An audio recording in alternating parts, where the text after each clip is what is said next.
അസ്സലാമലൈക്കും. ഞാൻ ഉണ്ടാക്കാൻ പോകുന്നത് ഒരു കുബൂസാണ്. അതിനാവശ്യമായത് ഈ പാത്രം എടുത്തിട്ടുണ്ട്. അതിലേക്ക് ഒരു ഇളം ചൂടുള്ള ഒരു ഗ്ലാസ് വെള്ളം ഒഴിച്ചു കൊടുക്കുക. നമുക്ക് 1/2 ടീസ്പൂൺ ഈസ്റ്റ് ഇട്ട് കൊടുക്കാം. അപ്പൊ നമ്മൾ ഈസ്റ്റ് ഇട്ട് കൊടുത്തു. നമുക്കിതിലേക്ക് 1/2 ടീസ്പൂൺ പഞ്ചസാരയും ഇട്ട് കൊടുക്കാം. ഇത് നന്നായി ഒന്ന് ഇളക്കി കൊടുക്കാം. ഈസ്റ്റ് പൊന്തി വരുന്നതിന് നമുക്ക് 10 മിനിറ്റ് മാറ്റി വെക്കാം. അപ്പൊ ഞാനത് മാറ്റി വച്ചു. 10 മിനിറ്റ് കഴിഞ്ഞിട്ടുണ്ടെങ്കിൽ നമുക്ക് നോക്കാം.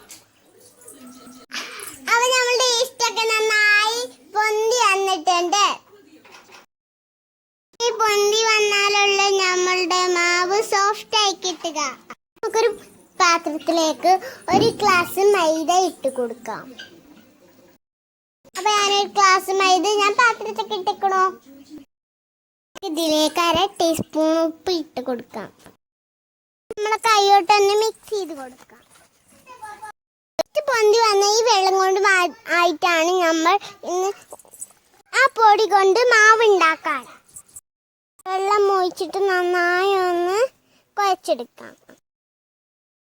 അപ്പൊ ഞങ്ങൾ ഇവിടെ വെള്ളം ഒഴിച്ച് നന്നായി ഒന്ന് കുഴച്ചെടുത്തിട്ടുണ്ട്.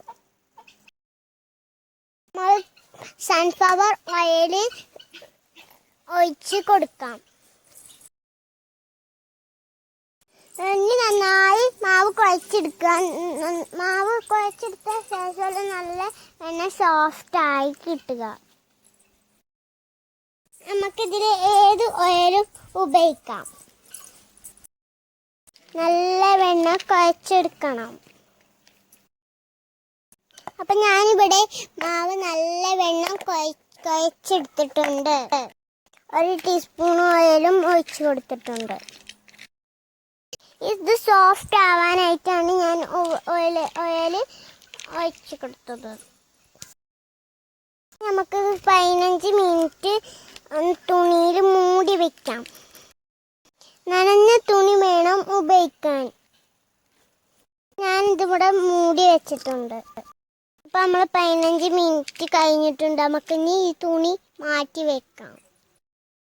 നല്ല സോഫ്റ്റായി പൊന്തി വന്നിട്ടുണ്ട്. നമുക്ക് ഓരോ ബോളുകളാക്കി വെക്കുക. കയ്യിലൊട്ടുണ്ടെങ്കിൽ കുറച്ച് മൈദ നമ്മളെ കയ്യിലേക്ക് ഇങ്ങനെ ആക്കി കൊടുത്താൽ മതി. നമുക്ക് ചപ്പാത്തി പരത്തിയെടുക്കണ പോലെ നന്നായി പരത്തിയെടുക്കാം. നല്ല വെണ്ണ ചൂടായിക്കണു.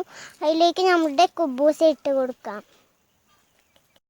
എണ്ണ ഒന്നും ഉപയോഗിക്കരുത്. ചട്ടിയിലേക്ക് ഇടുമ്പോൾ അങ്ങോട്ടും ഇങ്ങോട്ടും മറിച്ച് കൊടുക്കുക. അപ്പൊ നമ്മുടെ കുബൂസ് ഇവിടെ റെഡി ആയിട്ടുണ്ട്.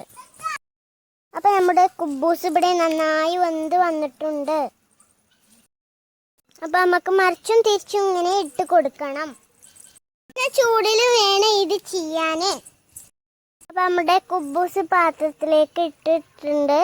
നല്ല വെണ്ണം വെന്തിട്ടുണ്ട്. ഉള്ളൊക്കെ നല്ല വെണ്ണം വെന്തിക്കണം. വീഡിയോ ഇഷ്ടപ്പെട്ട ലൈക്ക് ചെയ്യുക, ഷെയർ ചെയ്യുക, കമന്റ് അടിക്കുക, ബെല്ലൈക്കൺ അമർത്തുക. കുബൂസ് ഉണ്ടാക്കി നോക്കണം കൂട്ടുകാരാ.